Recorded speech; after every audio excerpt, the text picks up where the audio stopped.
Sachez également que des listes ont été écartées de la course aux législatives à cause du non-respect de la parité.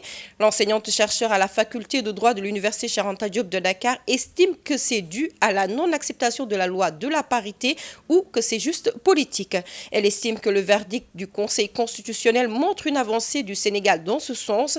Docteur Amayel Diop juge le bilan des femmes à l'Assemblée nationale mitigé et fonde beaucoup d'espoir sur la prochaine législature.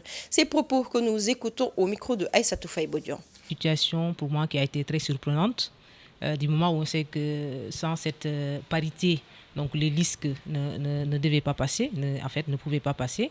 Et voilà, ils ont confectionné des listes où il n'y avait pas de respect de cette parité-là. Donc pour ma part, j'ai eu une analyse en fait à deux niveaux. D'abord, je me suis dit peut-être ils n'ont pas encore intégré carrément vraiment cette loi sur la parité. Et quand je parle de l'intégration, je parle de l'acceptation en réalité. Parce que c'est une loi, donc elle concerne tout le monde, donc ça doit être appliqué donc, par tout le monde. L'autre aspect, c'est peut-être c'est politique.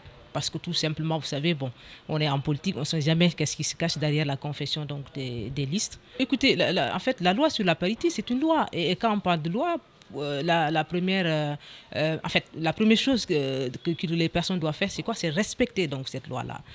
En confectionnant ces listes-là, il fallait respecter la loi concernant la parité. Ils ne l'ont pas fait. Et moi, je pense que le Conseil constitutionnel est dans son droit de le rejeter parce que, voilà, une loi qui ne respecte pas la parité, la loi dit que ça ne devrait pas passer, la loi électorale dit que ça ne doit pas passer.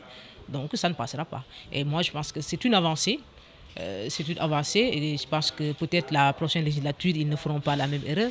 Les gens qui vont déposer donc, les listes vont effectivement s'atteler à voir exactement si donc, la liste que nous allons déposer a respecté la parité ou pas.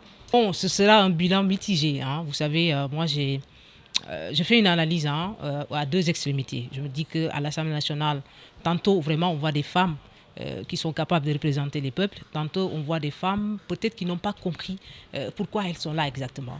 Et ça, vraiment, ça a marqué la 13e législature. Ça, tout le monde le sait, donc c'est un fait. Et je pense que par rapport à la 14e législature qui va venir, il faut corriger cela.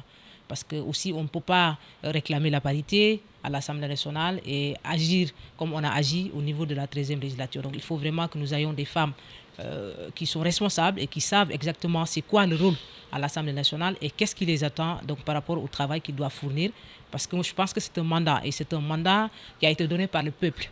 Donc si le peuple vous donne un mandat, je pense que vous devez être vraiment à la hauteur de ce mandat-là en ayant un comportement responsable et digne vraiment de ce mandat-là.